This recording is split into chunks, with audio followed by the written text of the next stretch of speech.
Facebook soaring this year, making a comeback after a year marred by those data and privacy scandals that hit the stock. Mark Zuckerberg addressed those concerns on stage today, pitching a whole new vision for privacy to redefine the social company. Julia Borston was at Facebook's annual F8 developer conference in San Jose, and she's with us live. Hi, Julia.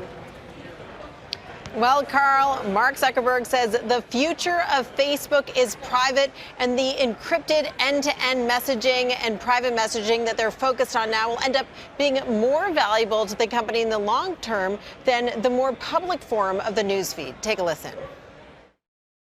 I get that a lot of people aren't sure that we're serious about this. I know that we don't exactly have the strongest reputation on privacy right now, to put it lightly. But I'm committed to doing this well.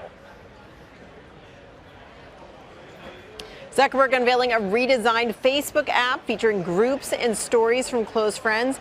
Facebook showing new tools for brands to drive e-commerce, including ads for brands to engage with consumers on Messenger, as well as the ability for consumers to make purchases directly from Instagram creators on that app. The company also showcasing its upcoming Messenger redesign. That is the centerpiece of the company's new focus on private messaging.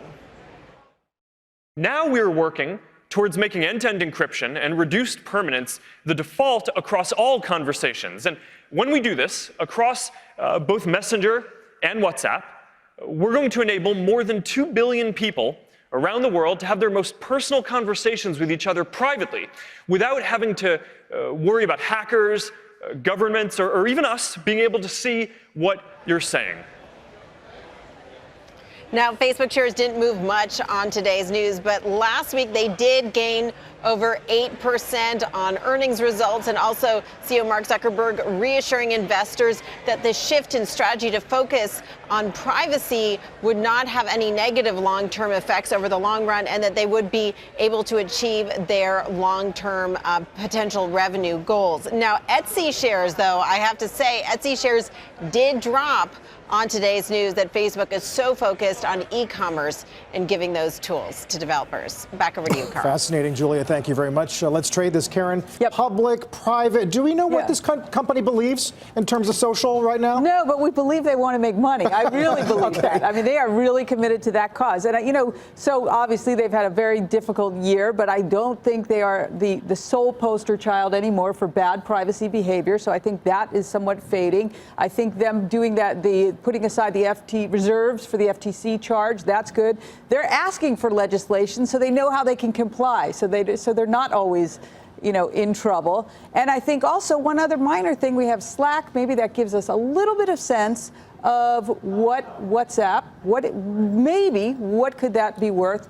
I don't know how the privacy ultimately plays out, though, but I am long. I do think at this level, I mean, that last earnings quarter was phenomenal, especially in light of, you know, Google's complete whiff yesterday. Can you compare it to when they got religion on mobile? Remember that? Yeah. Well, first of all, I think they're getting religion on privacy is something they've had no choice, and I don't think they've led innovation there. I think they've obviously been following their tail, and so it's one of the reasons why. And I've kind of been clear on this view. I think Facebook is not going to outperform the triple Qs or the rest of its, you know, call it even the social media space, but certainly the broader tech world, as it hasn't for the last 3 years until we really understand what privacy means at this company. So I still think the jury's out, even though, look, there's no question that their 2.4 or 2.6 billion daily active users is a ridiculous inside advantage. Well, there's a lot of competition in the messaging space, and particularly the privacy messaging space, that are giving it away for free. Telegram, Signal, massive base there. So I am skeptical that Facebook will actually be able to pull this off. I'm also skeptical that they'll be able to make money off this. Their entire business is taking your data and selling it. Now, they may not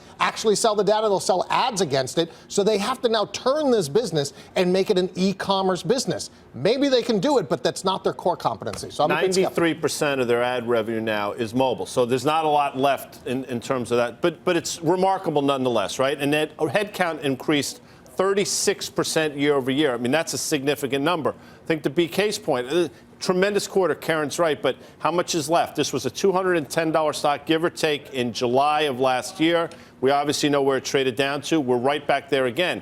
You're either going to have the mother of double tops, or things going to go blowing through. A lot of analysts upgraded it, $240 price target. I don't see it in this environment, so I'm inclined to be telling people to take profits at these levels. I love your Facebook page, by the way. No, my Pinterest page is ridiculous. It's Pinterest, which, by the way, has done very well. You are on it. I am on it. We're going to get Carl on it. If I could remember my password, I'd put on it.